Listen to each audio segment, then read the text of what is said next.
풋포럼 대전을 잠깐 소개해드리면요. 풋포럼에서는 책을 직접 쓰신 저자님을 모시고 그 책에 대한 주제나 그리고 저자의 관점 그리고 독자나 방청객, 시청자들에게 각자가 가지고 있는 시선과 관점에 대해서 진솔한 이야기를 나누면서 거기서 경청과 공감을 통해서 건강한 성을 갖추어가는 여러분들에게 귀한 멘토의 시간이 되시기를 희망합니다.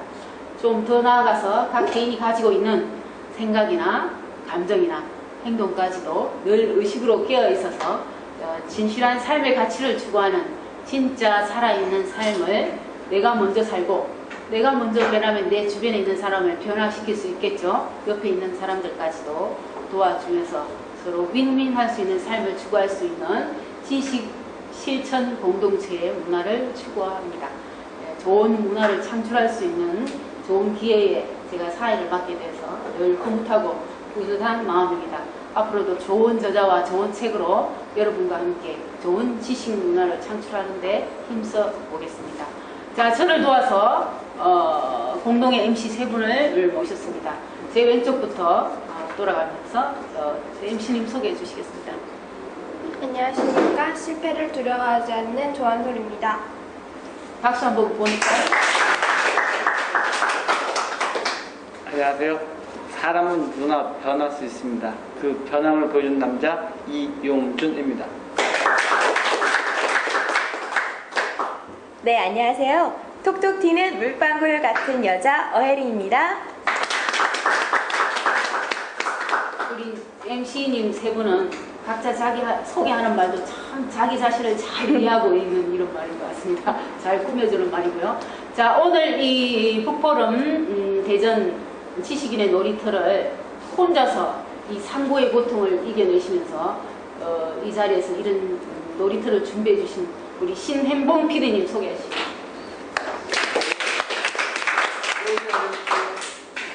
자, 오늘 저자님, 오늘의 네 번째 저자님을 모셨습니다. 사랑으로 길을 내다의 저자님 이현욱 저자님의 소개와 책에 대한 안내 잠깐 있으시겠습니다. 네. 안녕하세요. 이현욱입니다.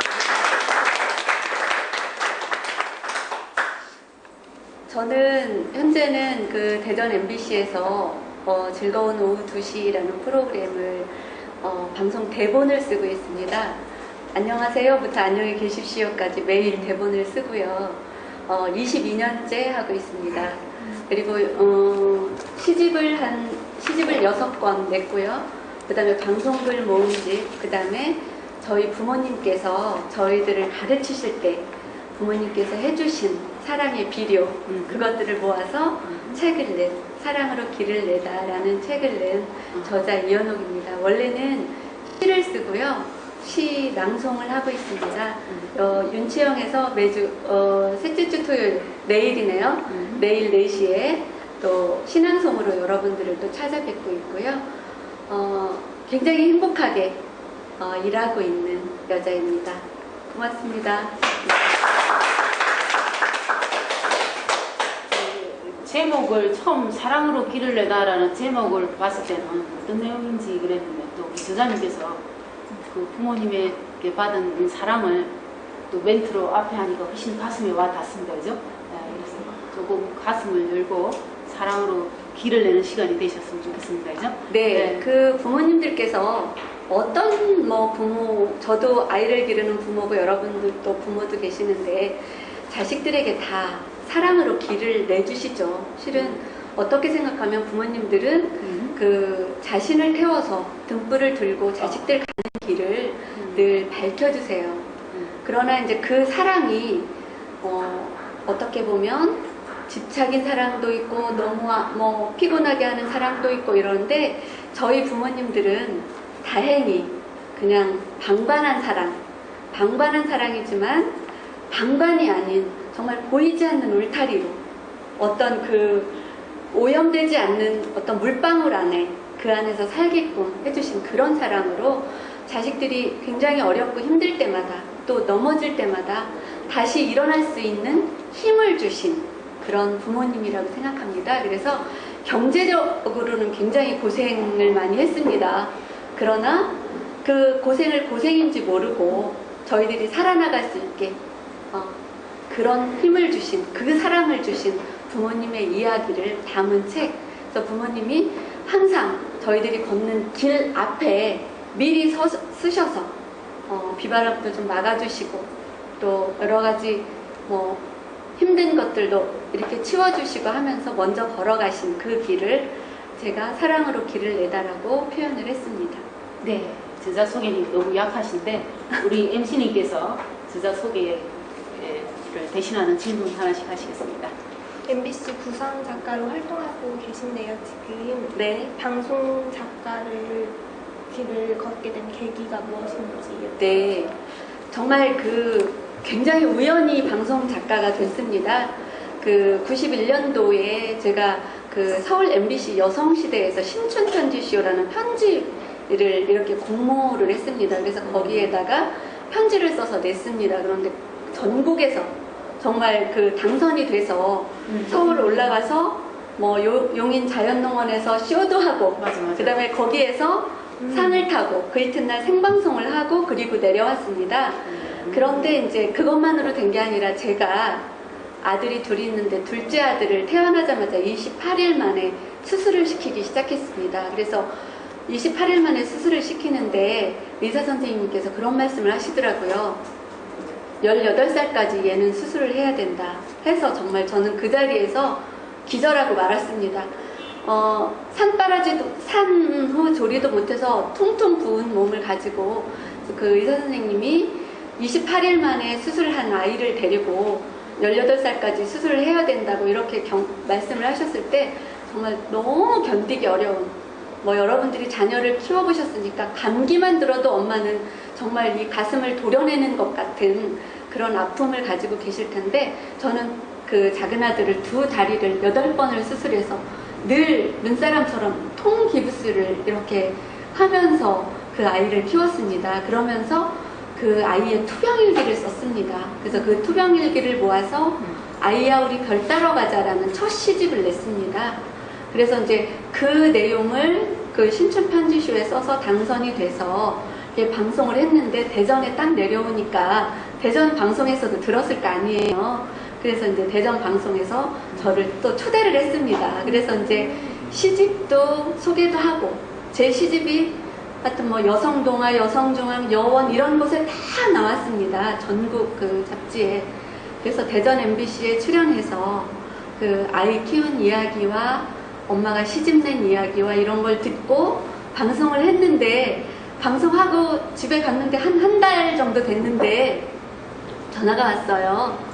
시를 쓰니까 혹시 방송 작가를 해보지 않겠느냐고. 근데 91년 그 당시는 방송 작가라는 개념이 별로 없더라고요.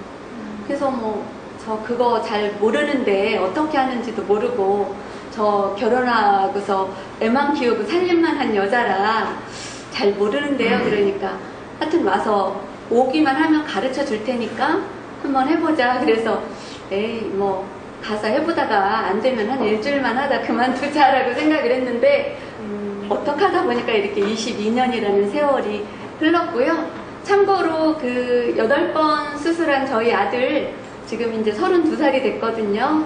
남자 간호사가 돼서 지금 병원 수술방에서 열심히 그 힘든 그 환자들 돌보면서 행복하게 잘 지내고 있습니다. 네. 그래서 방송 작가가 됐습니다. 네, 박수. 네.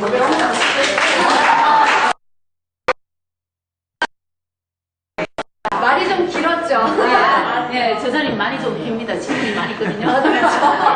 네, 그 다음 질문해 주시죠. 네. 지금 방송 작가로서 지금 네. 계시잖아요. 네네. 네. 아까 이제 프로그램명 잠깐 말씀을 네. 하셨지만, 또 이제 다른 프로그램이라든가, 네. 또 하고 계시는 활동을 좀 더 구체적으로 알고 싶습니다. 예. 22년간 방송 작가를 하니까 굉장히 많은 프로그램을 했죠. 텔레비전도 했고, 뭐, 주부가요 열찬도 했고, 다큐멘터리도 했고, 그러다가 이제 그 나이가 먹으니까 텔레비전은 밖으로 촬영을 다녀야 되는 그런 힘든 일이 있어요. 작가들이, 저도 막 전어잡이 배 타고 6시간 바다 나갔다가 6시간 잡고 다시 6시간 들어오고 그 젊은 체력일 때는 할 수 있는데 나이가 먹으니까 그건 좀 어렵고요. 지금은 이제 그 라디오 작가를 하고 있으니까 뭐 밖으로 나간다든가 그런 건 없어요. 그래서 라디오 작가를 하고 있고요. 저는 자격증을 또 많이 따놨어요. 뭐 독서 지도사, 독서 치료사, 효 지도사, 요양 보호사, 뭐 여러 가지 그 NI 뭐 이런 것들을 따서 제가 시간 되는 대로 실은 그 재능이 좀 필요한 곳에 가끔 다니면서 재능 기부도 하고 있고요. 그 다음에 가장 주 업무는 또 제가 팔남매 맏며느리라 홀로 계신 시아버님 아주 잘 모시고 이렇게 살고 있습니다. 네. 네. 혹시 남편분이 우리나라 대표 가수라고 들으시는데 아, 혹시 지중해 분 아니신가요? 아, 네. 저희 남편이 굉장히 사진 나왔군요. 네. 대한민국에서 인물하면 이 사람 따라올 사람 없고요. 또 노래하면 이 사람 따라올 수 없고요. 맞습니다. 네네. 그리고 이제 뭐가 중요하느냐면 이 사람이 지중해라는 가수로 활동을 하지만 부부사랑 전도사라는 닉네임을 가지고 있어요.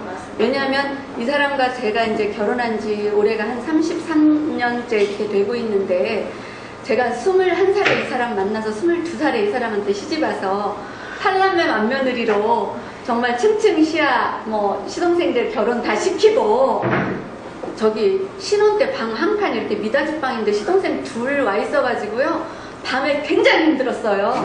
뭔가 뭐 아시겠죠? 예, 정말 젊은 신혼부부에게 그거는 정말 지옥 같은 밤들이 많았거든요. 뭐 이해하실 분들은 하실 테고요. 그런 아내에게 저희 남편이 이제 30년간 기아 자동차 서비스 센터를 근무를 했거든요. 예, 근무를 했고 그다음에 제 남편이 뜻한 바 있어서 아주 늦은 나이에 대학을 들어가서 공부를 했어요. 그래서 제가 남편도 뒷바라지도 했죠. 공부도 가르치고요.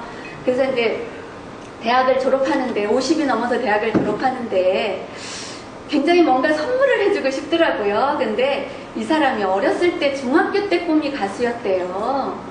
그러나 뭐 어디 가수라는 게 아무나 할 수 있는 것도 아니고 돈도 없고 그래서 대학 졸업할 때 그 작곡가 선생님을 만나서 제가 다행히 방송국에 있기 때문에 그래서 여보 정말 미안해 또 이 집으로 고마운 당신이란 노래를 만들어서 이 사람에게 안겨줬어요. 그래서 이 사람이 2년 전에 이제 30여 년 직장 생활을 마치고 정년퇴직을 했습니다. 굉장히 젊어 보이지만 52년 용띠예요.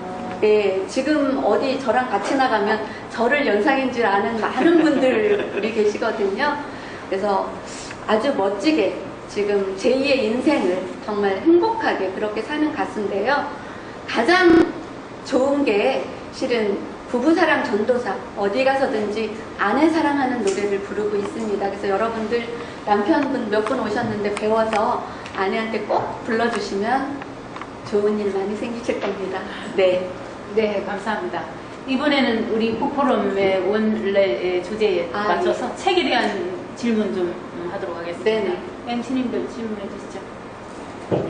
저 서예에는 이제 어머니 사랑이 굉장히 많이 드러나 있잖아요. 그러니까 저한테나 독자분들한테나 되게 좋은 모델링이 될 것 같은데 저는 이제 저자님의 부모님 이야기 좀 들어보고 싶습니다. 네. 네. 실은 부모님의 사랑은 글로 쓰면 미화가 많이 됩니다. 여러분들 어머니나 아버지 때문에 속상한 적 없으신가요? 있으시죠? 그러나 글로 쓰게 되면 실은 속상한 그런 부분들은 거의 안 쓰게 되죠. 근데 저희 그 어머니는 굉장히 특별하셨어요. 아버지가 선비셨어요. 평생 공부만 하는, 돈은 안 벌으시는. 그래서 평생 아버지는 책만 보시는, 지금도 삼국지를 원어로 읽으시는 그런 한학자십니다. 그래서 저희 아버지 밑에 뭐 제자들도 굉장히 많으신데 그러다 보니 어머니는 돈을 벌으셔야 되잖아요. 저희가 6남매인데 6남매를 가르쳐야 되잖아요. 아버지는 집에서 공부하고 있고 어머니는 나가서 정말 여자의 몸으로 저희가 7년도에 대전으로 이사 왔어요. 큰오빠가 아주 그 산골 초등학교를 졸업했는데 대전중학교를 한 개 틀려서 입학했습니다. 그 당시 대전중학교 하면 저는 잘 모르지만 그 학교가 얼마나 좋은 학교인지 모르지만 어찌됐건 대전에서는 최고의 학교, 수재만 들어오는 그런 학교를 오빠가 오게 됐어요. 그래서 어머니는 대전에 나오시자마자 저 문화동 어디에 정말 그때 어머니께서 말씀하신 게 10,000원짜리 사골세라고 하시더라고요. 방 한 칸짜리. 거기에 이제 저희들 데리고 이렇게 와서 어머니는 생활전선에 나가시고 큰딸인 제가 오히려 오빠 둘이고 큰딸인 저에게 살림을 맡기시고 초등학교 3학년 때서부터 저는 대전에 와서 밥을 했습니다. 그래서 어떤 사랑을 하셨냐고 물어보면 특별히 우리 어머니가 나를 안아주셨다, 내 도시락을 싸주셨다, 빨래를 해주셨다 이런 말씀을 전할 수는 없습니다. 왜냐하면 초등학교 3학년 때서부터 제가 집에서 살림을 하고 오빠들 도시락, 동생들 도시락을 싸야 되기 때문에 근데 어머니께서 특별히 하신 사랑이 있습니다. 항상 집에 저녁에 들어오시면 웃으셨어요. 웃으시면서 얼마나 고단하겠어요. 실은 어머니가 저녁에 들어올 때 사가지고 들어오는 거 새끼줄에 낀 연탄 한 장, 페프대 종이에 한 보리쌀 한 대 사갖고 엄마가 저녁에 들어오시죠. 내일 아침 육남매 먹이려고. 그렇게 하고 들어오시는데 뭐가 즐겁겠어요. 그런데 저녁에 딱 들어오시면 우리들이 책을 읽거나 공부를 하거나 그러면 무조건 어머니는 정말 너는 어떻게 그렇게 잘하니? 그 말이셨어요. 제가 국어책을 읽고 있으면 너는 어떻게 이렇게 책을 잘 읽니? 뭘 잘 읽었겠어요. 그러니까 항상 저녁에 들어오시면 우리들을 앉혀놓고 많이 웃으셨고요. 어머니께서 가르쳐주신 노래가 있어요.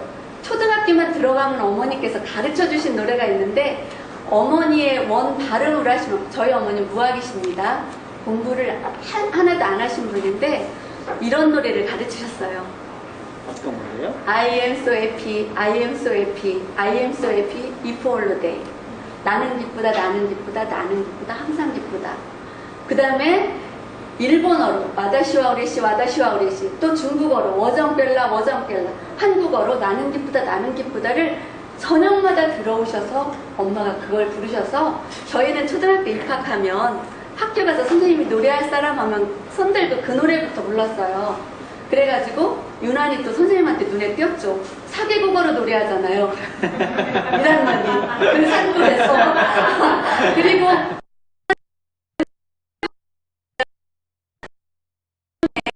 그 선생님이신 그 오빠가 엄마가 알려준 발음을 보니까 다 틀렸어요. 다 틀렸는데 우리는 그렇게 배워서 항상 어려서부터 나는 기쁘다라는 그런 것을 그게 자식들에게 주는 사랑이 아니었을까. 네. 밥으로 주신 건 아니고 돈으로 주시진 않았지만 네. 늘 마음을 배불리게 하는 네. 사랑을 주셨다고 생각합니다. 네, 알겠습니다. 또 우리 MC님 질문. 책에 보니까 그 부모 교육을 상당히 좋은 내용이 많이 나와 있습니다. 그런데 그러면 그 어머니한테 받은 그 칭찬과 그 사랑을 이게 저자님께서는 어떻게 저자님의 교육관 좀 보셨습니다. 엄마 못 담겠더라고요, 실은. 제가 제 애들 길러보니까요. 욱 올라오는 거 무지하게 많고요. 예, 정말 우리 엄마는 어떻게 우리 6남매를 그렇게 키웠을까. 저희 엄마는 저희들한테 나가 놀아라만 하셨거든요. 정말 니네 제발 좀 나가 놀아라. 6남매가 방 한 칸에서 책을 다 붙잡고 앉았다고 생각해보세요. 엄마 속이 얼마나 터졌겠어요. 제발 좀 나가야 좀 아버지랑 좀 잔정 얘기라도 좀 하고 그러지. 안 나가니까 엄마는 우리들 보고 나가 놀아라는 하셨어요. 그런데 저는 아들한테 나가 놀아라 소리를 못했죠. 못하겠더라고요. 학교 갔다 오면 공부 잘했니?부터 물어봤거든요. 근데 저희 어머니는 나가 놀아라만 하셨거든요. 근데 나중에 어머니께서 그런 말씀을 하시더라고요. 예, 애들은 청개구리 기질이 있어가지고 나가 놀으라 그러면 안 놀아. 들어오라면 안 들어오고. 그건 어떤 어머니의 그 뭐 교육 방법이셨을 수도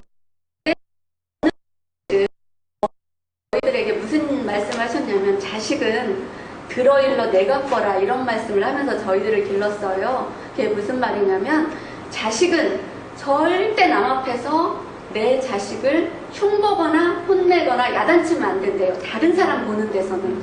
그런데 내 자식을 꼭 집 안에서는 훈육을 해야 되는 거죠. 너 나가서 그러면 안 된다. 너 어떻게 해야 된다. 남 앞에서 그러면 애들도 자존심이 있다는 겁니다. 그렇죠. 예, 자존심이 있어서 다른 사람 앞에서 나무라면 안 돼요. 그래서 꼭 들어일러 내가 거라 자식은 그렇게 키워야 된다라고 했는데 저는 실은 솔직히 말하면 그렇게는 잘 못했어요. 예, 뭐 어쩔 수 없더라고요. 이 경쟁 사회에서 살다 보니까 좀 내 아이가 좀 잘해줬으면 뭐 이런 게 있어서 그 어머니 방법대로는 잘 못 따라갔습니다. 네, 알겠습니다. 네, 우리 조한솔 MC님 질문해 주시죠. 이 책을 어느 연령층에 가장 권장하고 싶으세요? 그러게요.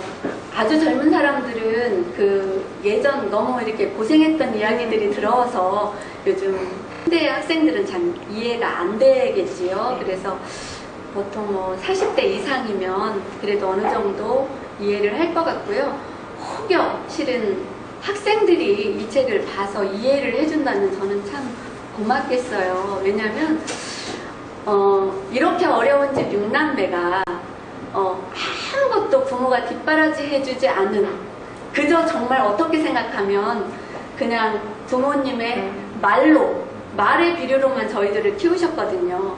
그런데도 대한민국에서 네로라 하는 학교들 다 갔고요.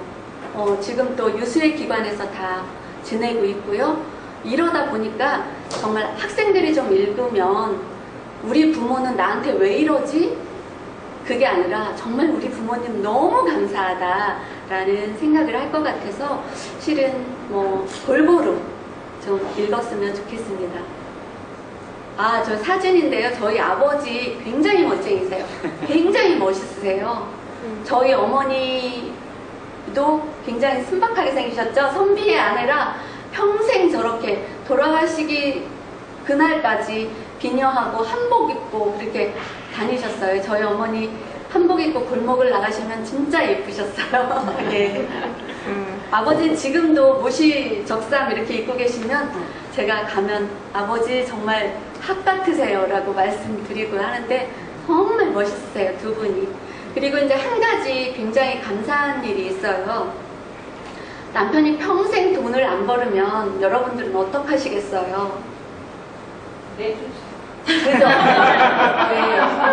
그런데 저희 어머니는 저희 6남매 듣는 앞에서 단 한 번도 아버지가 돈을 안 번다고 한 번도 너네 아버지 못났단 말씀 안 하시고요.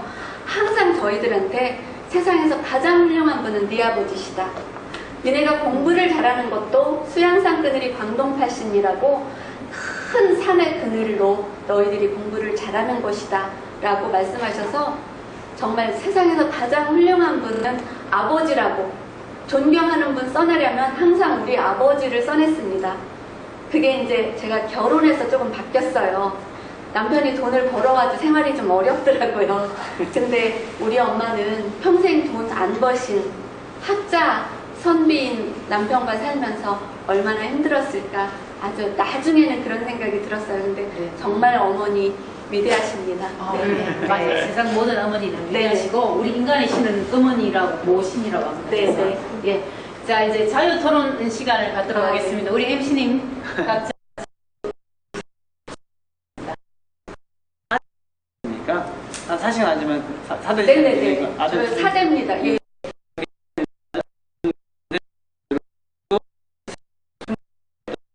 그러면은 손자 손녀의 교육할 때 며느리와의 그 상충관계라든지 네네. 이게 같은 게 있잖아요. 네네. 그런 거 있을 때는 어떻게 잘 무마시키는지요? 아, 예. 뭐, 저도 또 누군가의 며느리였습니다. 근데 제가 시집을 갔는데, 저희 그 어머님은 그 동네에서 시집살이 하기로, 아주 매운 시집살이 하기로 유명한 그런 분이셨어요. 근데 여러분들 이제 생각해보세요. 시집살이 뭐, 부죽갱이로 맞으면 홍두깨로 때린다는 말이 있잖아요. 근데 제가 시집간 첫날, 시어머니가 그런 공약을 하시더라고요. 나는 우리 며느리 절대 시집살이 안 시킨다. 저는 그 말이 무슨 뜻인지 몰랐어요. 근데 어머니가 이제 저와 한 24년간 계시다가 돌아가셨는데 단 한 번도 며느리한테 너는 왜 이러니 이런 말씀을 안 하셨어요. 그러면서 제가 신김치 안 먹는다고 제가 시골에 가면 벌써 고추 화떡에다 갈기 시작해서 열무 뽑아서 금방 무쳐서 며느리 상 딱 아주 예쁘게 이렇게 차려주신 어머니셨어요. 그래서 저도 이제 며느리를 얻으면 좀 그래 봐야 되겠다 생각했고요.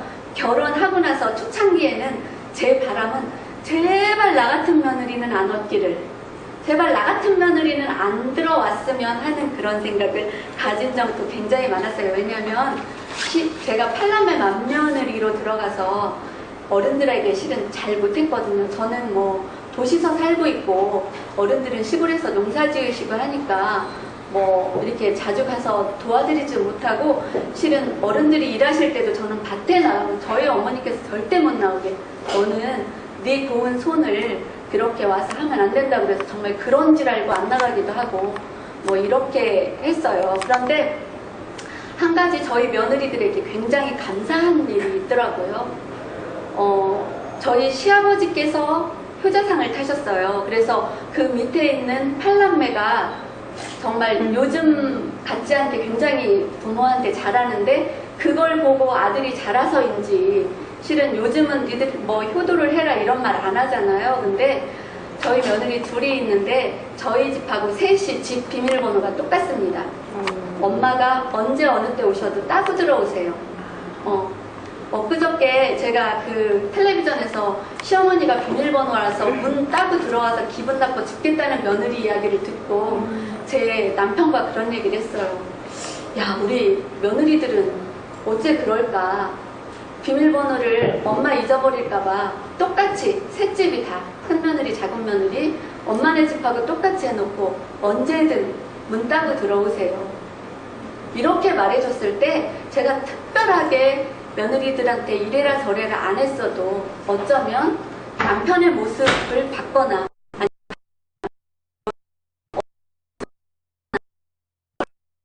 하지 않을까 그런 생각을 합니다. 특별한 교육은 안 했습니다.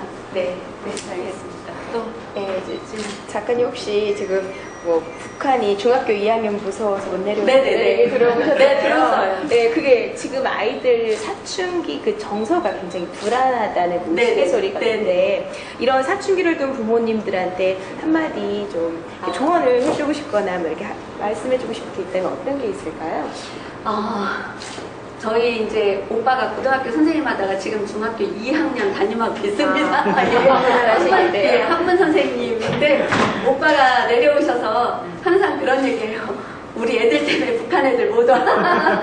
그래서 왜요? 그러니까 고등학생은 그래도 말을 알아듣는데요. 근데 이제 중학생들은 완전 질풍노도의 시기, 뭐 이런 시기를 겪고 지금 뭐 초등학교서부터도 아마 그럴 거예요. 그게 아마 어떻게 생각하면 너무나 요즘 아이들이 자연을 접하지 않아서 그렇지 않을까라는 생각. 여러분들 뭐 자녀들 바라보시면 하루 종일 어떤 기계와 살고 있을 겁니다. 텔레비전, 컴퓨터, 스마트폰 이런 기계를 바라보고 살기 때문에 하늘을 보지 않고 주변에 있는 자연을 보지 않거든요. 스마트폰 정말 중요합니다. 알라딘 램프처럼 뭐뭐만 요구하면 네네 주인님 하면서 딱 튀어나와서 우리가 검색하는 모든 것들 다 갖다 줍니다. 그렇죠. 그리고 지금은 인공위성이 하늘에서 지금 우리가 여기에 앉아서 이렇게 하는 것도 인공위성은 다 찍습니다. 네가 뭐 하고 있는지 다 알고 있습니다. 예. 여러분들 뭐 숨을 곳이 없습니다. 옛날 어른들 말씀하셨잖아요. 하늘이 알고 땅이 알고 내가 안다. 맞습니다. 하늘이 지금 다 알고 있어요. 그리고 뭐 지난번에 띄운 인공위성이 그 도로에 가는 그 자동차가 뭐 소나타인지 뭔지 다 알고 있답니다. 이런 시대에 우리가 살고 있습니다. 네. 그런데 감성이 없어요. 기계랑 놀다 보니까. 어머니들도 마찬가지예요. 감성을 심어주지 않아서 정말 이것이 강아지 풀이 이것이 뭐다 라는 것조차를 가르쳐주지 않고 정말 저처럼 오늘 학교 가서 몇 점 맞았니? 시험은 잘 봤니? 이렇게 물어봐서 우리 아이들이 기계화되지 않았나, 또 삭막해지지 않았나 이런 생각을 해요. 네. 그래서 조금 좀 자연에다 좀 놓고 네. 이렇게 기르면 얼마나 좋을까 그런 생각을 합니다. 네. 자, 이번에는 우리 방청객 여러분과 우리 저자님 똑같이 경청하는 시간을 한번 가져보겠습니다. 우리 조한솔님, 우리 저자님께 저는 고민 하나 아직 들어보겠습니다. 어리잖아요. 그래서 엄마랑 그러니까 말투 때문에 다툴 때가 좀 많아요. 그러면 그럴 때는 저자님은 어떻게 했으면 좋으시겠는지 조언 좀 해주시면 안 될까요? 저는 딸이 없었어요. 딸이 없고 아들들은 저희 집은 그 남편이 그 아들들한테 아들 이름도 안 부릅니다. 이놈의 자식이란 소리도 안 하고 꼭 큰아들 작은아들 이렇게 불렀어요. 그래서 이제 다행 엄마가 조금 아들들한테 엄했습니다. 제가 조금 엄했어요. 제가 또 선비 딸이잖아요. 그래서 좀 아이들을 좀 엄하게 했어요. 그런데 이제 딸이 없었는데 제가 엄마의 그 딸 입장이 됐었을 때 이런 예가 있어요. 제가 그 남자친구를 이제 결혼하기 전에 이렇게 만나는데 그때만 해도 이렇게 딸이 남자친구를 만난다든가 하는 것들이 동네에서는 어쩌면 흉이었나 봐요. 그랬을 때 저희 엄마는 저한테 뭐라고 하셨냐면, 야, 남들 못하는 거 하는데 얼마나 자랑스럽냐? 뭐 이렇게 말씀하셨고, 그러나 남들 이렇게 볼 때 너무 이렇게 뭐 난하게는 하지 마라 이렇게 늘 말씀하셔서 이거는 하지 마라 저거는 어때라 이런 말씀은 안 하셨어요. 그리고 제가 생각하는 건 엄마는 아직 이길 수 없어요. 네. 엄마를 또 이기려고 하지 마세요. 왜냐면 그대도 나중에 엄마가 되면 똑같이 딸 때문에 그런 마음이 있어요. 예, 그래서 엄마는 50여 년 이상 살았기 때문에 엄마대로의 생각이 있고요. 나중에 저도 아들을 키워보니까 엄마 생각이 맞는 게 많아요. 엄마는 아들 머리 꼭대기에 올라가 있어요. 네. 네. 네. 우리가 읽어보는 모든 신화 속에는 주인공이 용과 싸우고 있죠. 용이나 괴물이나 이런 상대를 힘을 가지고 있는 상대와 싸우지 않습니까? 그 싸우는 상대가 용이나 뭐 괴물이 그게 아니고 엄마랍니다. 네, 맞습니다. 네, 자, 그 다음에는 저 MBC 방송 작가 활동을 오랫동안 하셨는데 방송 작가와 관련된 질문 몇 가지 하겠습니다. 네. MC님 질문 주시죠. 방송 작가로 일하시면서 가장 기억에 남는 에피소드는 무엇인가요? 네, 에피소드 굉장히 많은데요. 요즘에 제가 이제 아줌마닷컴이라는 데에 오네요 해가지고 22년간 방송했던 여러 가지 에피소드를 요즘에 써서 올리고 있습니다. 그래서 뭐 오늘도 들어가 보니까 한 1000여 명 이상이 들어와서 이렇게 읽고 있는데 예전에 처음에 들어가서 아주 웃긴 에피소드가 있어요. 아이, 좀 창피한데 그때는 지금은 이제 다 워드 작업으로 이제 하는데 옛날에는 손으로 원고를 20몇 장씩을 매일 써서 이제 방송을 줬는데요. 그때 그리운 어머니라는 프로그램이 있었어요. 그래서 그리운 어머니에 보면 그 편지를 읽고 그 편지를 보낸 딸과 어머니와 이렇게 아주 근사한 리드 멘트를 씁니다. 어머니, 당신의 뭐 어쩌고 저쩌고 하면서 가지 많은 나무에 바람 잘 날 없는 세월을 어머니께서 이겨내셨습니다. 라고 이렇게 쓰려고 했는데 가짜에다가 점을 하나 더 찍었어요.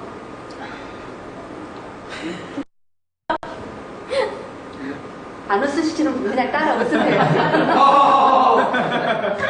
가짜를 써야 되는데 가에다 여기다 점을 하나 더 찍어가지고 뭐 많은 나무를 이렇게 이럴 때 돈 좀 던지시는 거예요. 남자분들 다 알고 있는 거. 예, 그래가지고 MC가 그냥 무심코 읽다가 그걸 발견해가지고 너무 그거 아주 굉장히 분위기 잡고 해야 하는 방송인데 웃다 정말 굉장히 힘들었다. 그리고 나와서 피디한테 한 방 먹고 그래 니네 집 이제 아들 둘에 남편 있어 그래 니네 집 많아. 소리도 듣고 네, 네, 아주 굉장히 많습니다. 네. 네. 너무 경각스러워요. 저 뒤늦게 웃었어요. 네. 지금 이렇게 22년 동안 지금 작가로서 지금 그 경력을 갖고 계신데 그 중에서도 아까 프로그램 되게 많이 하셨다고 네, 했잖아요. 네, 네. 그 중에서 혹시 가장 프로그램이 있으신가요? 실은 뭐 자식 6 두면 6 다 예쁘잖아요. 뭐 깨물어서 안 아픈 손가락 없다고 하고, 하지만 더 이쁜 자식이 있다고 하지만 실은 거의 다 부모들은 다 예뻐요. 그죠? 제가 지나갔던 프로그램은 그때 정말 굉장히 제가 심혈을 기울였고 제 가슴을 짜냈고 해서 그렇게 쓴 것이라 다 애착이 가고 있고요. 현재 저는 항상 지금을 좋아하거든요. 오늘이 우리 젊은 날의 마지막 날이잖아요. 그죠? 그래서 오늘이 굉장히 소중한 날이듯이 지금 제가 하고 있는 즐거운 오후 2시, 그거는 나른한 오후 2시에 2시부터 4시까지 청취자들을 좀 신나게 즐겁게 깨우는 프로그램을 하고 있어서 아주 저도 기분 좋습니다. 네. 오늘 책이 지금 교육 관련 책이지 않습니까? 네네네. 그러면 방송 중에서 감동적인 부모 교육에 대한 에피소드, 사연 같은 거 있으시면 있어요. 예. 저기 여러분들께도 부탁을 드리는데요. 저희 프로그램 목요일 코너에 아버지 우리 아버지라는 코너가 있습니다. 그래서 여러분들의 이제 사연을 받아서 하는 프로그램인데요. 모 목사님의 편지가 왔어요. 중학교 때 그렇게 친구들하고 싸우고 다니고 학교 안 가고 그래서 정학을 맞았답니다. 그랬을 때 그분의 아버지가 이 아들을 혼내는 게 아니라 학교 가서 선생님한테 무릎을 꿇고 빌었답니다. 예, 무릎을 꿇고 빌어서 정말 그 아버지가 자신보다 학교를 더 많이 다니셨대요.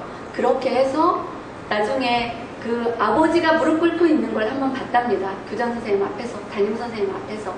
예, 그걸 보고 나서 정말 졸업할 때는 전교 6등인가로 졸업했다고 하더라고요. 그래서 좋은 대학을 가서 지금은 자기가 아버지께 회개하고 또 좋은 사람들에게 좋은 이야기를 들려주고 싶어서 목사님이 되셨다는 그런 사연이 있어서 정말 가슴에 와 닿았습니다.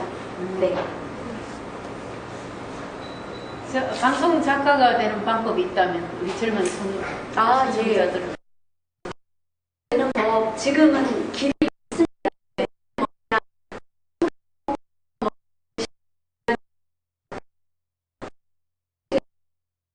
지금은 방송 아카데미가 있습니다. 네. 예전에는 대전 MBC도 아카데미가 있어서 제가 거기 가서 교육도 하고 했는데 지금 대전에는 없어졌고요. 서울에 가면 방송 아카데미가 있어서 거기에서 배우면, 그리고 요즘에는 방송 작가의 길이 굉장히 많이 넓어졌어요. 왜냐면 종편도 많이 생기고 케이블도 많고 뭐 텔레비전 틀으면 뭐 수백 개의 채널이 있거든요. 다 작가가 필요하기 때문에 젊은 사람들이 꿈을 꿔도 좋을 만한, 예, 근데 방송 아카데미가 있어서 거기 가서 공부하면 훨씬 더 빠르게 되는 방법이 있습니다. 예. 네. 관심 있으신 분들은 네. 방송 아카데미 공부하시면 네. 자, 그다음 우리 이혜록 작가님은 사실 시인이세요. 아까 저 소개 멘트에서도 시집을 여러 권 출간하셨듯이. 예. 지금부터는 시인 이현옥님께 우리 MC님들이 질문하셨습니다. 저도 조만간 시를 쓰고 싶은데요. 네. 시를 쓰려고 하는데 근데 감성이 부족해요. 어떻게 하면 감성을 키울 수가 있을까요? 시는요, 그냥 쓰면 돼요. 맞아. 아, 오늘 맞아. 그녀를 만났다. 그녀에게서는 여름의 향기가 확 풍겼다. 라든지.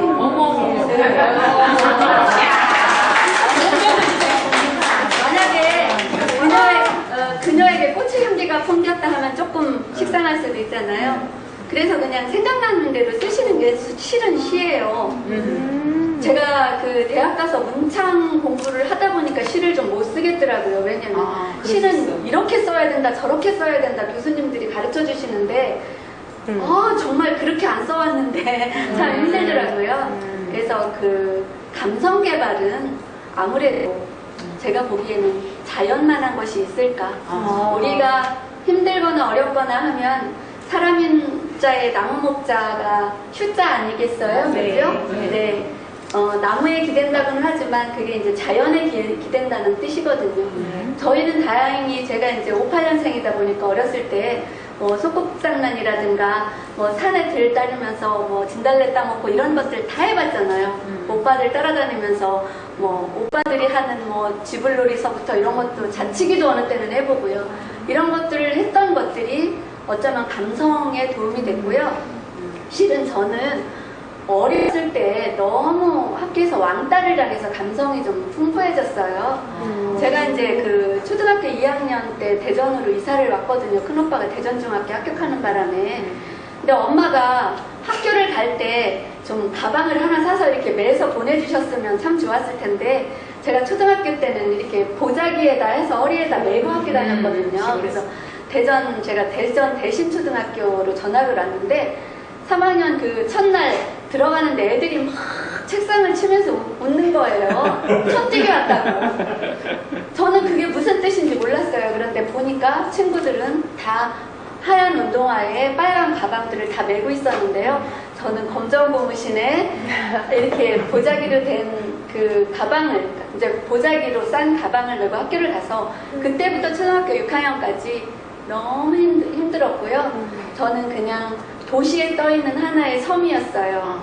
아이들하고 어울리지 못하고, 애들이 또 안 놀아주고요. 그때는 또 이가 있었나 봐요. 그래서 시골에서 오가 돼가지고 그게 저를 집에 가면서 돌멩이 하나 차고 집으로 돌아가면서 돌멩이한테 이야기를 하고, 집에 가면서 강아지 풀 뜯어서 코에도 하면서 또 달개비 풀도 뜯어보고 하면서 저 혼자 그 외로움을 식히는, 또 왕따를 좀 와해시키는, 그러면서 제가 감성 개발이 된 것 같고요. 저희 그 친정 아버지가 또 감성 개발을 굉장히 많이 시켜주셨는데, 그게 뭐냐면 저희가 겨울에 굉장히 추운 날 큰오빠가 학교를 가거나 저희들이 가면 아버지가 꼭 그 운동화를 연탄불에 쬐어서 아주 따뜻하게 신겨주셨어요. 예, 엄마는 돈 벌러 다니느라고 정신 없었고, 집에 있는 아버지가, 그리고 저녁에 들어오면 아버지께서 뭐 소꿉놀이를 대신해 주셔가지고 친구도 없고 하니까 아버지가 어느 때는 여보가 되고 진지 드세요 하면서, 이런 것들이 아버지가 감성 개발을 굉장히 많이 시켜주셨던 것 같아요. 그래서 역시 감성 개발도 부모의 힘이 많이 작용하지 않나 그런 생각이 듭니다. 네. 지금 시인으로 활동하고 계시잖아요. 네. 시집은 몇 권이나 지금 시집을 있나요? 네.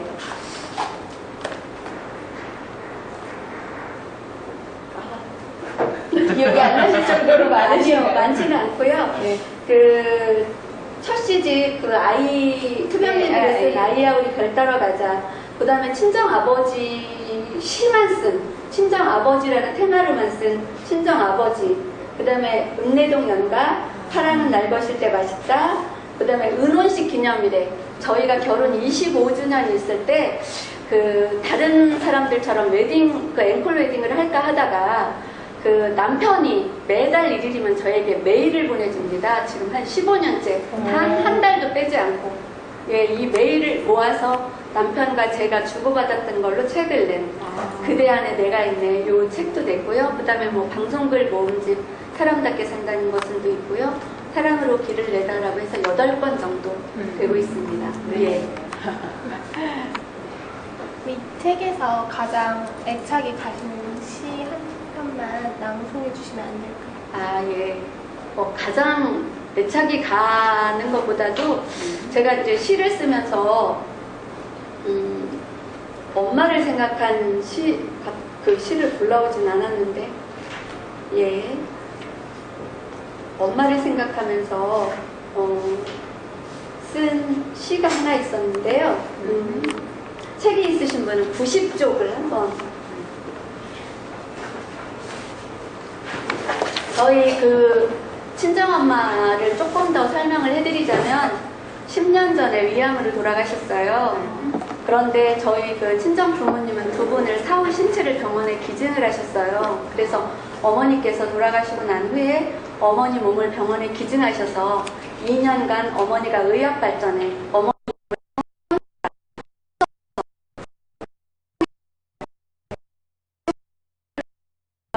그 병원 의사들에게 엄마 몸을 다 주고 가셨어요. 그래서 어머니 아버지는 좀 특별한 교육을 하셨어요, 저희들한테. 그래서 오라버니들도 지금 다 저는 또 시집 갔다고 남편이 허락하면 하라고 이렇게 말해서 아직은 못했는데 저희 그 오라버니하고 남동생도 다 병원에 다 기증해놨고요. 친정아버지도 기증하셨고요. 아주 특별한 그런 부모님이라 병원에서 2년간 어머니 모든 것을 다 해보하고 한 2년 후에 이렇게 화장해서 주시더라고요. 그래서 어머니가 지금 대청댐 넘어 저희 고향 언덕에 그 한줌제로 이렇게 누워 계시는데 그 굉장히 특별하신 분이에요. 정말 훌륭한 분이십니다, 어머니. 그래서 엄마 등이라는 시가 있습니다. 90쪽에 그냥 담담히 읽어드릴게요. 엄마 등. 가끔은 아주 가끔은 말이죠. 엄마를 불러본답니다. 엄마는 매일 등허리가 뜨겁다고 하셨죠. 자식들을 쥐고 있느라 등허리에 콩 붓는다 하셨죠. 엄마 딸은 왜 발바닥이 뜨거울까요? 세상 끓는 길, 끓는 심장 도대체 식질 않네요. 엄마는 이 뜨거운 길을 어떻게 걸으셨을까요? 어떻게 불 속에서 녹아내렸을까요?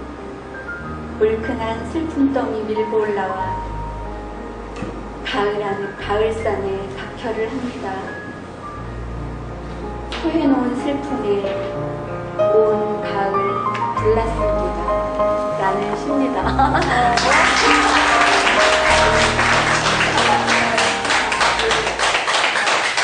이거는 그냥 제 엄마시라 저만 좀 그렇죠.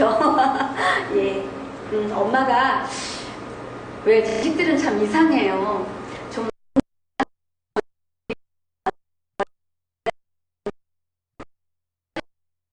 가져가야 되면 돈이 어딨어요, 엄마가.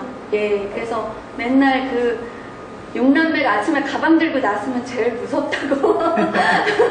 제일 무섭다고. 그리고 정말 아침마다 돈 빌리러 이웃집에 많이 가셨어요. 예, 돈 꾸러. 그래서 다행히 이제 그렇게 공부한 오빠나 동생들이 다 잘 돼서. 예. 갑자기 눈이 아파졌어요. 네, 눈시울이 붉어지시는 예. 분이 몇 분 계십니다.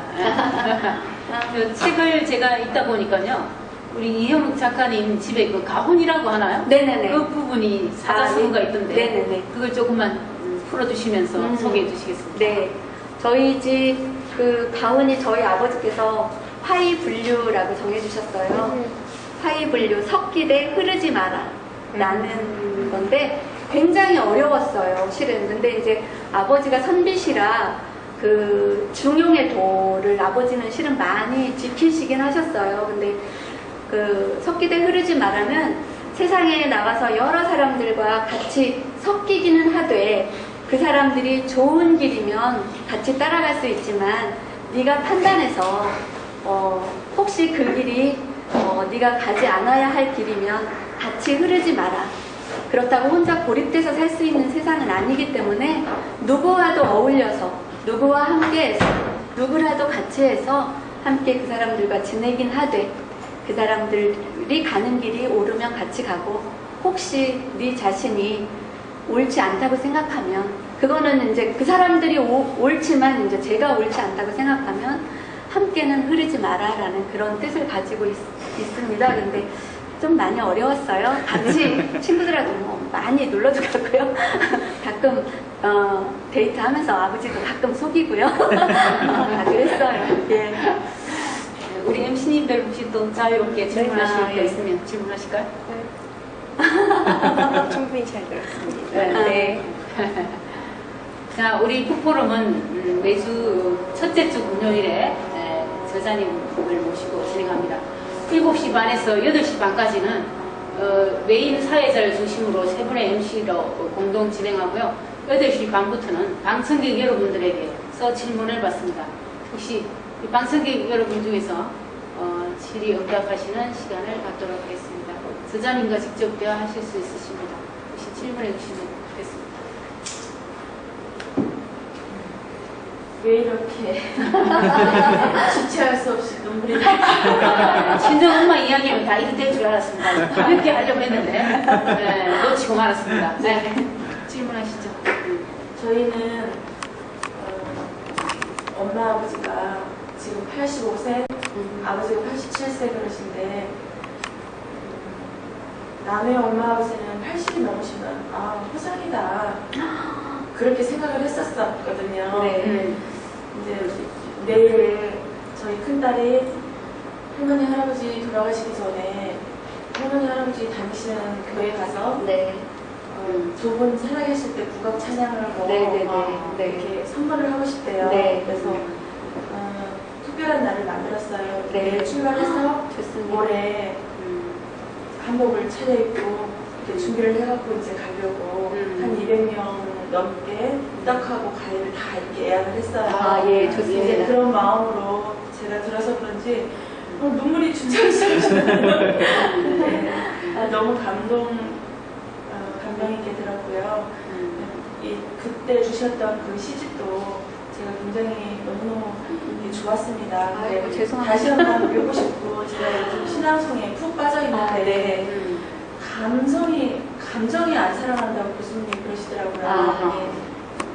그래서 감성이 이렇게 살아나려면 어떻게 해야 되나 그런 것들을 좀 신앙송 할 때 감성이요? 네. 저 자연하고 많이 접하고 살았는데. 예, 그래. 네. 근데 이제 일단 제가 하는 것은 시 어디 가서 낭송을 해야 되겠다 하면은 요즘엔 잘 안 외워지더라고요. 지난번에 신앙송을 하나 해야 되는데 예전에는 한 200번 읽으면 외워지더니 지금은 500번을 읽었는데도 잘 안 외워지더라고요. 그러면서 이제 시를 많이 읽으면 나중에는 그 시인이 원했던 것들이 보여요. 시인이 지금 이 대목을 쓸 때 가슴 절절했구나.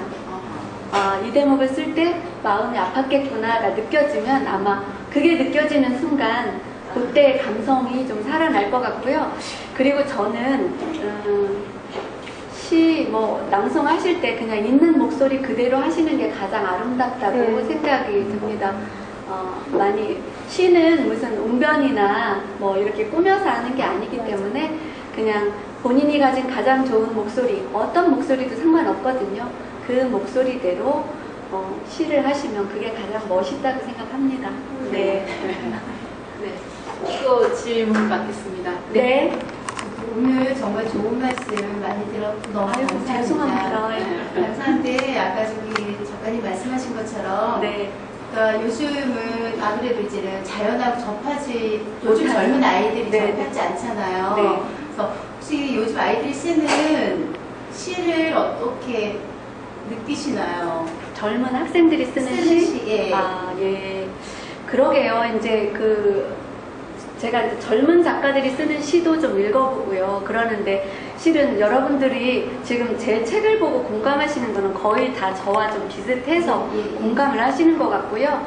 좀 어린 사람들은 이 책도 공감이 잘 안 돼요, 실은. 근데 그 젊은 사람들의 시도 아마 저는 그렇게 생각해요. 그 시대를 반영해서 쓰는 시가 아닐까라는 시라고 생각을 하고요. 그 시절에 지금 있는 학생들에게 제가 이제 늘 엄마는 그래도 되는 줄 알았습니다라는 시를 낭송해주면서 저희 아들도 그렇고 엄마는 하루 종일 밭에서 일하고 부뚜막에 앉아서 점심을 먹고 한겨울 냇물에서 빨래를 하고 이런 시를 이제 밖에 나가서 해드리면 어르신들은 다 울어요.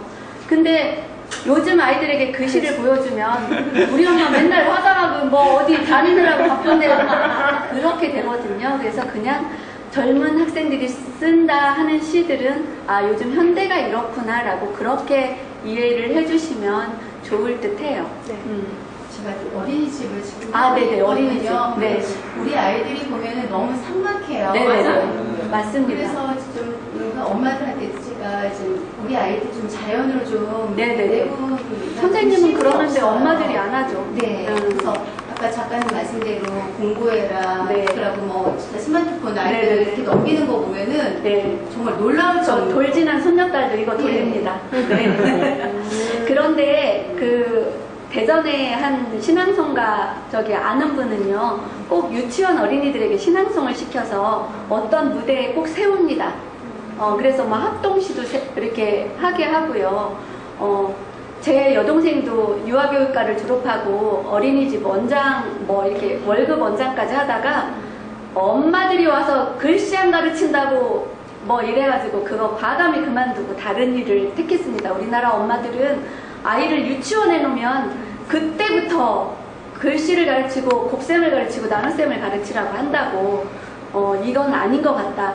제 여동생은 아주 아기 때부터 아들에게 아들 사랑해, 아들 사랑해, 지금 22살인 아들에게 아들 사랑해 이렇게 해서 기르니까 이 아이가 굉장히 좀 감성적이게 이렇게 크더라고요. 그래서 우리 엄마들은 좀 공부해라 뭐 배웠니 대신 애기야 사랑해, 애기야 사랑해라는 말을 많이 해주면 참 좋을 것 같은데 원장 선생님으로서는 참 많이 답답하시겠지만 선생님만이라도 아이들 엄마들 안 볼 때라도 좀 흙을 좀 만지게 하시고 요즘 엄마들은 애기 옷 뭐 흙 묻는 것도 싫다고 하지만 요즘 이제 한 가지 또 걱정이 지금 그 태안에서 체험 이게 캠프가 사고가 나는 바람에 모든 고등학생들이 그래도 그나마 이제 캠프라도 갔을 텐데 모든 캠프가 일단 다 중지가 됐을 거예요. 엄마들은 또 미리 걱정이 되니까 그런 위험한 그런 것 말고 정말 그 어린아이들에게 조금 더 자연과 접할 수 있는 거 해주시면 참 감사하겠어요. 저도 걱정이에요. 손녀딸 이거 계속 돌 지났는데 이거 너무 잘 찾아요. 그래도 어린이집 교육 현장에서 깨어서 그런 걱정을 하고 계시니까. 네, 근데 제가 좀 마음이 안둥합니다. 동시낭송을 꼭 시키세요. 네, 그 제 신앙송회의 그 원장님 계세요. 어린이집 원장님. 그분이 꼭 어린이들에게 그 신앙송을 시키는데요. 프랑스에서는 아이들이 초등학교를 들어가면 그때부터 신앙송을 시킨답니다. 그래서 졸업할 때까지 신앙송을 시켜서 프랑스의 예술가가 많은 이유, 감성 있는 사람들이 능벌이 하는 이런 사람들이 많은 이유가 아주 어려서부터 신앙송을 많이 시켜서 그렇답니다. 네. 네, 언어 발달 민감기에도 맞고 네네. 그 신앙송을 통해서 말로 자기 감정이나 자기 생각을 네. 잘 드러낼 수 있도록 네네. 할 수 있는 아주 그리고 좋은 굉장히 방법입니다. 용기 있어서요. 이렇게 앞에서 발표시키면. 네네. 좋은 방법이 될 것 네네. 같습니다. 또 질문해 주시죠. 원래 제가 학교 가서 질문할 거 없어? 라고 이렇게 물어보면 그 솔직히 질문할 거 없어요. 네. 그래서 괜히 저기 고민스러운 시간이 굉장히 많거든요. 정말로 질문할 거 없으시죠? 그렇죠. 이제 저자님이 더 불편해 하시는 것 같습니다. 아니에요. 괜찮습니다. 네네네. 저는 이제 여자잖아요. 네. 그래서 작가님하고 예. 비슷한 연령대고 네네. 삶의 과정 중에서 네. 가장 힘들었던 때, 그때가 시집과의 관계 중에서 가장 힘들었던 때가 어떤 때였는지. 저 뭐 지난주에 할머니 제사 지냈는데 그때도 무지하게 힘들었어요. 이 날 더운 날 음식하는데 제가 팔남의 맏며느리인데 이제 둘째 동서는 암으로 미리 갔고요. 예, 어머니 옆으로 가 있고 셋째 동서 울산 살아서 뭐 멀어서 못 왔고요. 또 넷째 동서 어디서 못 왔고요. 뭐 이래서 제 며느리들 데리고 제사를 지냈는데요. 갈등은 없을 수 없고 힘들지 않지는 않거든요. 시집 갔는데 실은 그 저희 시아버님께서 하신 분이고 굉장히 그 동네에서는 뭐라 그럴까요? 그 호랑이 유지 좀 그런 분이셨어요. 그래서 시댁에 신혼 시절에 한 5년간은 시댁에 가면 배가 아팠어요. 밤마다. 그렇지. 예, 시댁에 가면 일단 옛날에는 이제 그 완행버스 타고 전주 가서 전주에서 다시 버스 타고 또 막 이렇게 들어가고 막 이런 데서 아침에 출발하면 밤 한 5시, 6시나 돼야 이렇게 집에 들어가는 신혼 때 그렇게 가면 벌써 이제 가자마자 지금도 그렇지만 시어른한테 큰절부터 드리고 또 신혼이니까 또 잘났다고 무릎 꿇고 앉아서 선비 딸이라고 또 막 이렇게 하고 있고 그러다가 밥 먹으면 그게 이제 여지없이 체하는 거죠. 네. 체해서 한 5년간은 그렇게 배가 아팠습니다. 배가 아파서 저희 그 시어머니께서 제가 뭐 지금 몸이 이렇지만 여러분들이 뭐 아무리 말해도 믿지는 않으시겠지만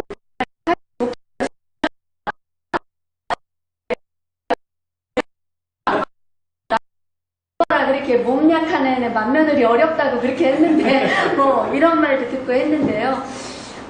하여튼 그 5년이 그 시댁을 알아가는 그 부분에서, 그리고 이제 친정에서는 대체적으로 저희 그 아버지께서는 굉장히 좀 자유분방하게 뭐 나가는,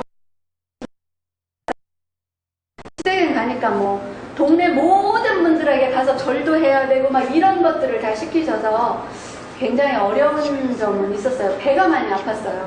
그래서 시어머님이 그 약이 없으니까 가지대 이런 거 삶아서 뭐 쑥물도 해주시고 여름이면 뭐 그런 거 많이 먹은 적 있는데, 하여튼 그 신혼 처음에 많이 힘들었어요. 근데 나중에는 그 제가 자는 방에 어느 날 이렇게 그 자는데 새벽에 타닥타닥 불 떼는 소리가 들렸어요. 그래서 일어나서 나가보니까 시아버지께서 그 며느리 자는 그 새벽방에 식을까봐 거기에 이렇게 불러주시는 거 보고 그렇게 무서운 분은 아니구나 생각하면서 조금 이제 관계가 좀 편안해졌죠.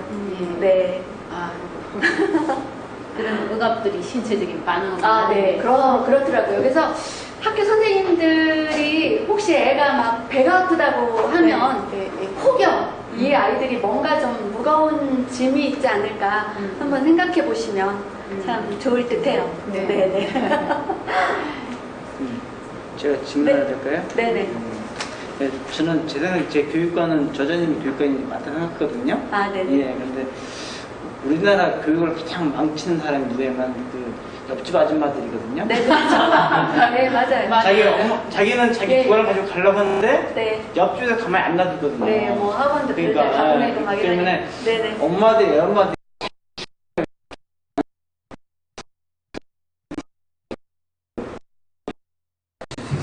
근데 그거 되게 어려워요.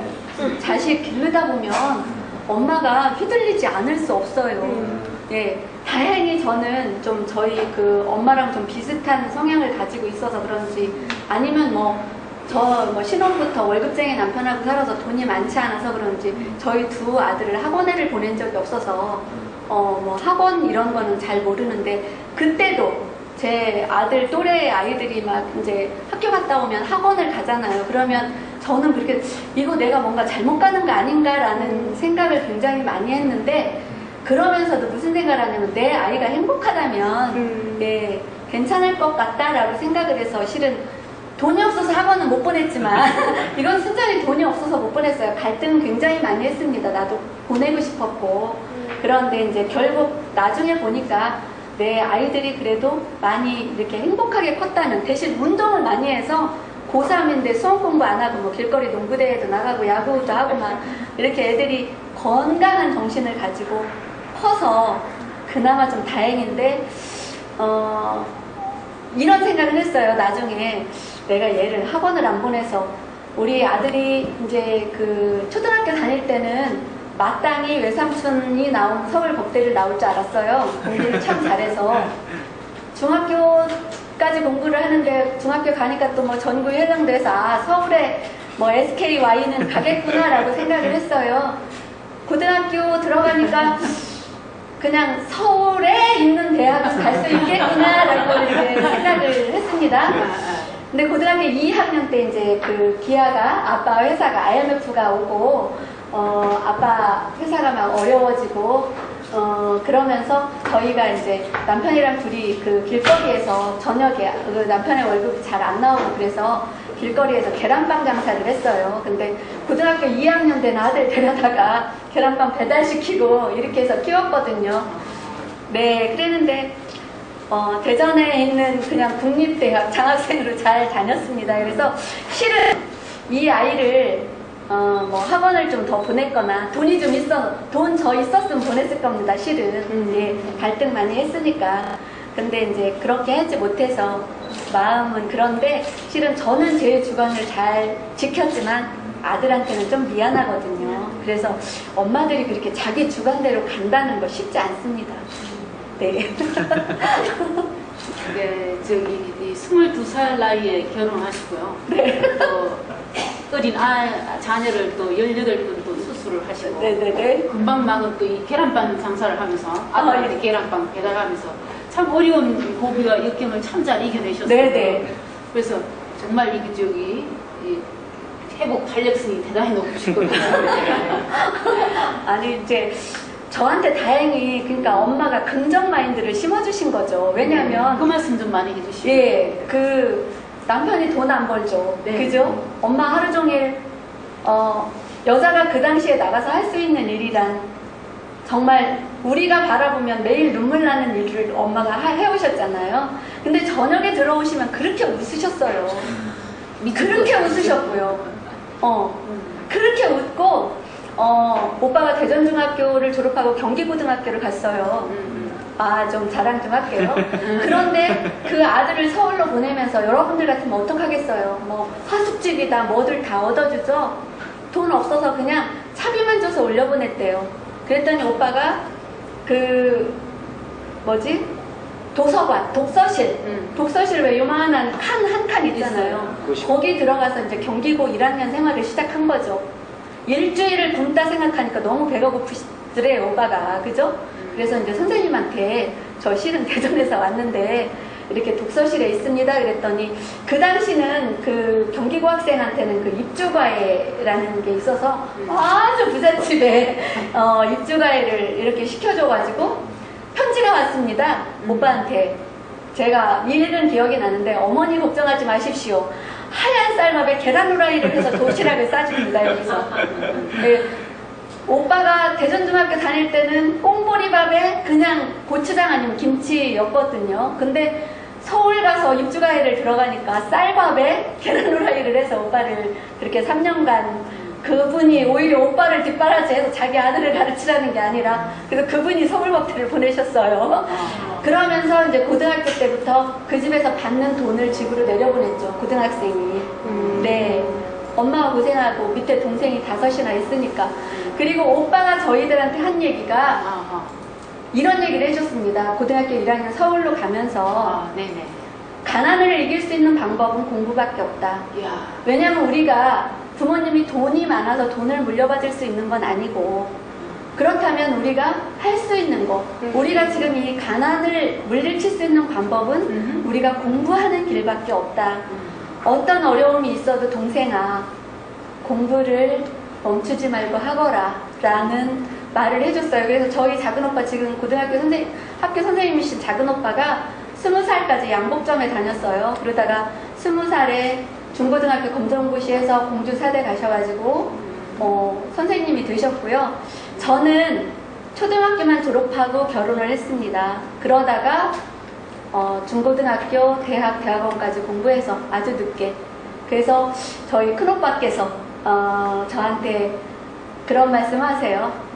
늦게 공부했지만 그러니까 큰오빠의 가슴에 큰 여동생이 어떤 돌처럼 눌러 있었대요.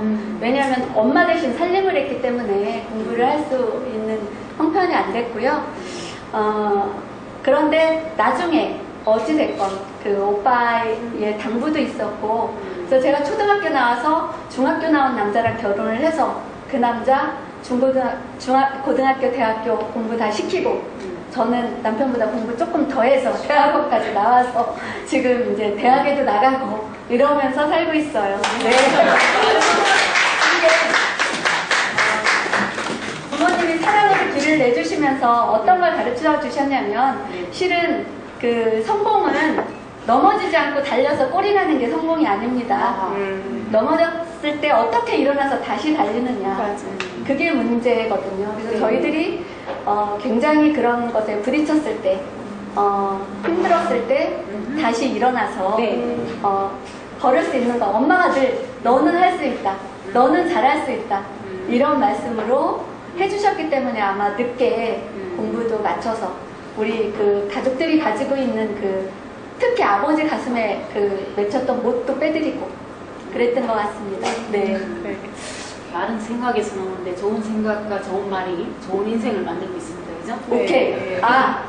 이 책에 보면 흐리게 나오는 말씀 언변의 이룰성자가 이렇게 써 있습니다. 이게 뭐냐면 저희 아버지께서 저희들에게 교훈하신 거예요. 말로 이루는 것은 정성성자입니다. 그죠? 요게.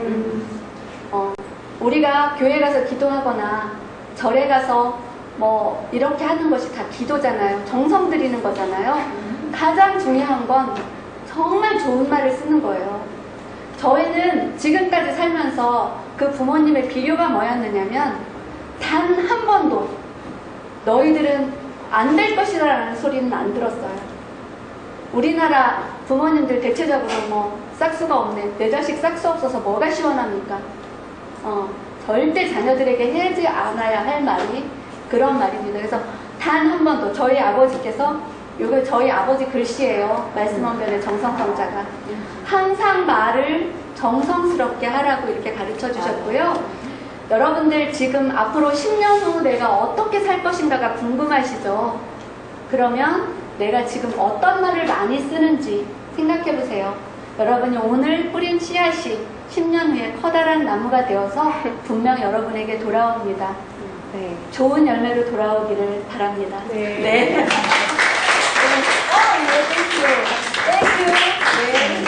감사. 네. 우리 주사님 말씀 들으니까 어머니의 말씀대로 삶을 사시고 네. 오빠가 해주신 말씀대로 삶을 살아가시고 아닙니다. 가끔 그거 아닌 것도 있어요. 그렇죠. 남편하고 데이트할 때 그 남편이 자꾸 어디 가서 자고 오자고 꼬셔가지고 친정 아버지한테 그 약혼하고서 친정 아버지 그랬습니까? 네. 저기 친구네 집 가서 갔다 올게요. 저희 아버지는 또 한 가지 참 딸을 키우셨는데 좋은 방법이셨어요. 네. 어디 가느냐 언제 오느냐를 안 물으셨어요. 그래서 아버지 어디 갔다 올게요. 그러면 그래 그러시니까 그걸 제가 좀 이용을 했죠. 그죠? 그런데 한 가지 제가 조금 늦게 들어가면 꼭 대문간에 서서 기다리셨어요. 그래서 늦게 딱 들어갔을 때 너 인제 왔냐가 아니에요.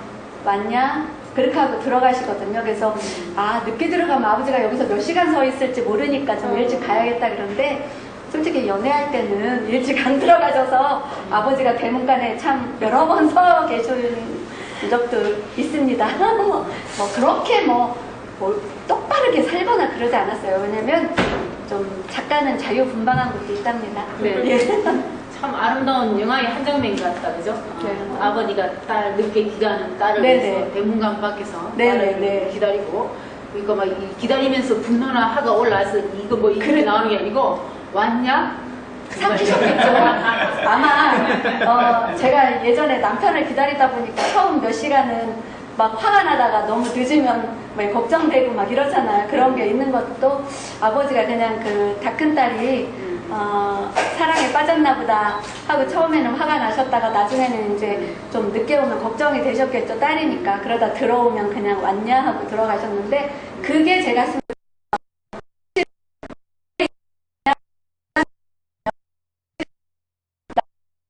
대문간에 데려다주고 막 조깃게 가는데 아마 확 튀어나가서 도로 뛰어나갈 수도 있는데 그렇잖아요. 예, 그 아마 아버지의 그 무한한 기다림, 예, 기다려주신 게 좀 이렇게 되지 않았나 싶어요. 네, 그 자녀를 있는 그대로 이해해주고, 네. 그걸 수용해주고, 그걸 분노나 하루 끌어올리지 않고 아버지의 입장에서 잘 승화해 나가는 이런 게 정말 좋은 모델링이 돼서 네. 지금의 가수이신 남편 지중해 씨의 늦은 귀가도 편안하게. 네, 저희 남편 그 신혼 때는 좀 늦게 오더라고요. 그래서 전화 좀 해달라고 그랬더니 뭐 공중전화가 없더라, 동전이 없더라, 막 이런 핑계도 많이 됐는데요. 어느 날 남편하고 저하고 약속을 했습니다. 오늘 나가면 오늘 들어오기. 그래서 이제 그게 뭐냐면 12시 안에 오기. 그래서 남편이 한 결혼하고 10여 년 지나고부터는 정말 그 왜 뭐 초상집이나 어디 꼭 가야 할 곳을 막론하고는 정말 그 술 먹다가도 그 술 속에 제 그 얼굴이 너무 떠올라서 그냥 놓고 가는 게 낫겠다. 지금 술 많이 먹어야. 그래서 그 12시 안에 들어오는 걸 아주 잘 지켜줬습니다. 예, 지금까지 잘 지키고요. 네. 그야말로 말씀하면 이룰 성자, 네네. 증성성자가 네. 오늘 우리 이해녹 작가님의 말씀을 통해서 정말 실오하게 하나하나씩 풀어나가듯이 우리 풀어나가는 시간 됐습니다. 혹시 방청객에서 저 질문 없으시면 마무리하도록 하겠습니다. 괜찮으신가요? 마무리해도. 예, 시간 뭐 10분 남았는데. 아, 10분 남았습니까? 예. 네, 10분. 질문. 아, 예. 네. 네. 네. 저 같은 청소년, 아니 청년. 청년들한테 말씀해 주시고 싶은 말. 저는 뭐 제 아들한테도 어떻게 커라 이렇게 말을 실은 안 해봐서요. 그래서 지금 내가 가장 행복한, 뭘 하면 내가 행복할까를 생각해 봤으면 좋겠습니다. 실은 열심히 하는 사람이 즐기면서 하는 사람 못 따라가거든요. 머리 좋은 사람이 열심히 하는 사람 못 따라가고요. 그죠? 그런데 실은 세상에서 내가 가장 행복하게 생각하는 걸 할 수 있다면 그게 정말 가장 행복인데 사회의 일은 안 그렇습니다. 행복하지 않아도 실은 해야 되거든요. 그 학생의 아버지 또 학생의 어머니 행복하지 않아도 어쩌면 자녀들 때문에 해야 하는 일이 굉장히 많습니다. 예. 그러나 이제 젊으니까 어떻게 하면 내가 이 일을 해서 행복할까라는 걸 좀 생각해서 무슨 길을 찾아간다면 훨씬 좋을 것 같고요. 그리고 정말 우리 인생길은 굉장히 길어요. 짧은 것 같지만. 예, 그리고 지금 학생의 뭐 한 20살 좀 나이 되면 그 김난도 교수의 책을 읽어보셨나?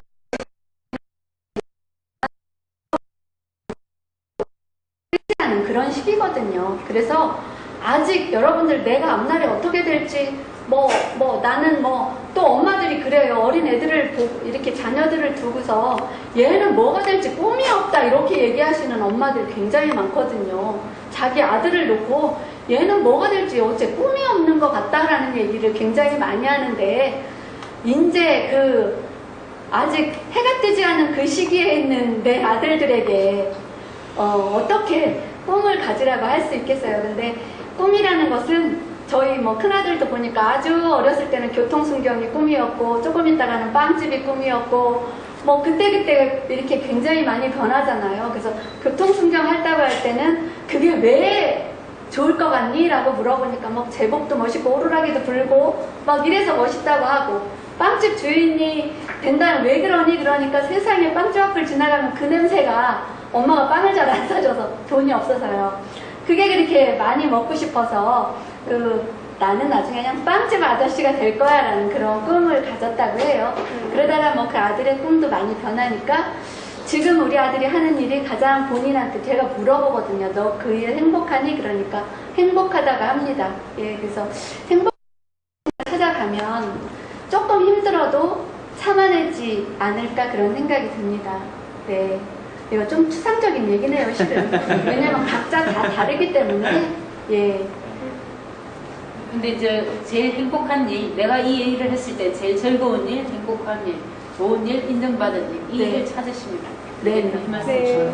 저는 지금 이 시간이 즐겁고 행복. 땡큐. 영어가 학생이라 그러는데, 영어 발음이 이라서 정말 죄송합니다. 네. 예. 또 편안하게 질의응답. 네.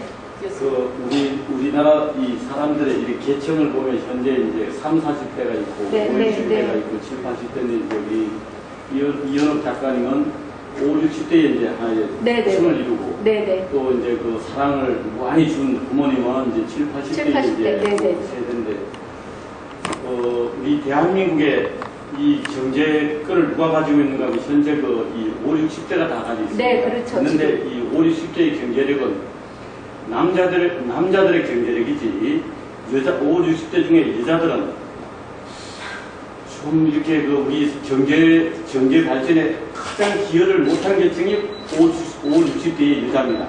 오직 이래 보면 가정에서 남편들 뒷바라짐을 하는 그런 세대였습니다.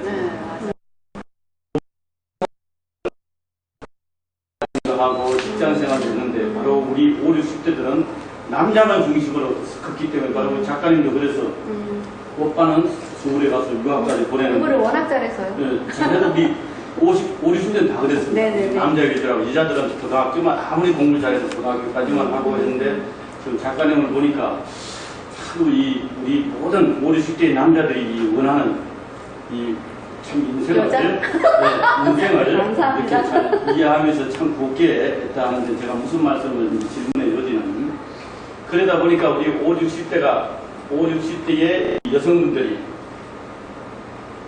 많이 배우지도 못하고 사회 발전에도 크게 기여도 못했는데 어떻게 뭐 우리 인생 본인에는 네 성격이 굉장히 주장이 강하고 아까 갈등도 편견이 많고 주장도 강한데 사회활동을 못 보고 오직 남편만 보고 가정만 보고 큰 세대가 50, 60대의 여성입니다. 그래서 이분들의 여성의 영향을 받은 것이 바로 지금 30, 40대에 앞에 유치원에 엄마들이 하도 엄마들의 등살려서 유치원 못하겠다는 식으로 그게 다 이 대한민국의 이 부동산조하고 경제력이 하는 이 50, 60대 이자들인데 지금 우리 50, 60대 이자들한테 좀 이렇게 작가님 같이 좀 이렇게 할 수 있는 뭐 좀 좋은 좀 들려주는 말씀이 없을까. 좀 마음을 좀 편견 좀 내려놓고 좀 덜 없애고 이강적 덕을 강하고 하는 방법은 어떻게 하는지. 5, 60대 여자들이요. 실은 왜 이렇게 강해졌느냐 하면요. 가만히 생각해 보세요. 실은 경제활동을 안 했다고 하시는데 그때 저희 나이 또래에 있는 그 홍도들이 다 방직공장, 가발공장을 다녔습니다. 버스 안내양하고요. 예, 그리고 독일로 간호사로 뭐 이렇게 여성들이 다 나갔어요. 실은. 그런데 이제 결혼을 하면서 우리들의 남자들이 어떤 그 의식이 가지고 있었느냐면요. 제가 결혼을 하니까 저희 남편이 일찍 부모를 떠나와서 이제 객지에서 생활을 했잖아요. 여러분들 한번 생각해 보세요. 총각 때 부모님들한테 잘하셨어요? 엄청 잘하셨어요? 근데 결혼을 하면 왜 이렇게 효자가 되는 거예요? 자기 아내를 딱 데리고 오면 저희 남편도 그 말을 했어요. 저한테. 제가 팔남의 맏며느리잖아요. 당신 하나가 이 집에서 참으면 온 식구가 편하고 당신 하나가 못 참으면 이 온 식구가 불편하다는 거예요. 무슨 이런 원리가 있어요. 나도 감정의 동물인데 그런데 저희 친정아버지께서 실은 저를 시집 보내시면서 이 말씀을 하셨어요. 실은 제가 좀 어려서부터 좀 강하게 컸잖아요. 아주 노지에서 컸으니까. 그래서 혹시 남편한테 좀 강하게 할까봐 아버지께서 이 말씀을 하셨어요. 스탈린이 딸을 미국으로 시집을 보내면서 딸에게 당부한 것이 딸아 제발 남편에게 순종해라 이런 말을 했답니다. 그러면서 그 독재자도 남편에게 순종을 하라고 해서 보냈는데 하물며 선비인 딸인 네가 결혼을 해서 네 남편에게 순종했으면 좋겠다라고 말씀하셨는데 한 가지 예를 들어주셨어요. 순종이란 남편이 이래라 저래라 해서 따르는 게 순종이 아니다. 네가 지혜롭게 남편을 이끌고 가던가 남편의 말이 옳으면 전적으로 따라라. 그러나 옳지 않으면 고쳐가라. 신사임당도 밖으로 나가는 그 남편을 잘 이끌어서 그 당시도 약간 그 신사임당이 그러면은 엄청 시야 아니었겠어요. 남편 밖에 나간다고 자꾸 끌어들이고 해서 그것처럼 남편에게 네가 알아서 순종하고 살았으면 좋겠다라고 선비 아버지니까 그렇게 말씀하셨어요. 그런데 참 어려운 일이 참 많습니다. 그쵸? 그리고 이 사람들이 나가서 가발 공장 가서 실은 오빠들 뒷바라지 한 사람들이 다 우리 세대의 여자들이에요. 오빠들 공부시키거나 그리고 그 남자친구 대학 다니는 거 가발 공장 다녀서 해가지고 그 남자친구 이렇게 성공시키면 다 버림받은 게 우리 세대의 여자들입니다.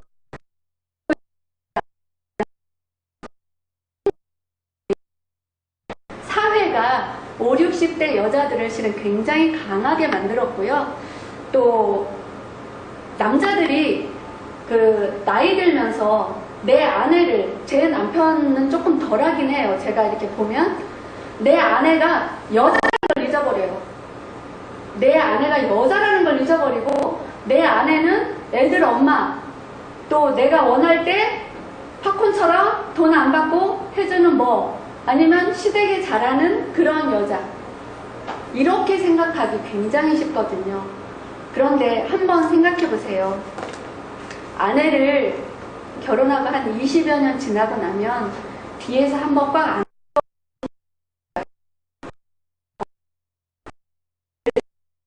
여자로 봐주신 적 있으신가요?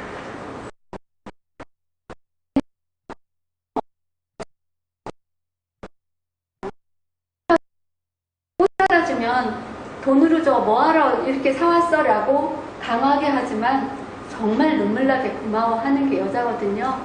그래서 여자들이 지금 굉장히 좀 여성 3위 시대라는 것이 돼서 우리 남편도 간혹 그 말을 해요. 세상에서 제일 무서운 게 우리 마누라라고 그런 얘기를 해요. 실은 저 별로 무섭게도 안 하는데 아마 그러실 거예요.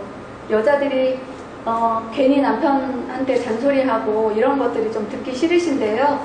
한번 또 생각해 보세요. 저희 그 친정엄마나 시어머니가 돌아가시고 나니까 그 잔소리하던 그 부인이 없으니까 저희 시아버지는 그 9시 뉴스에 나오는 아나운서가 안녕하십니까? 그럼 거기다 대고 안녕하십니다라고 하신답니다.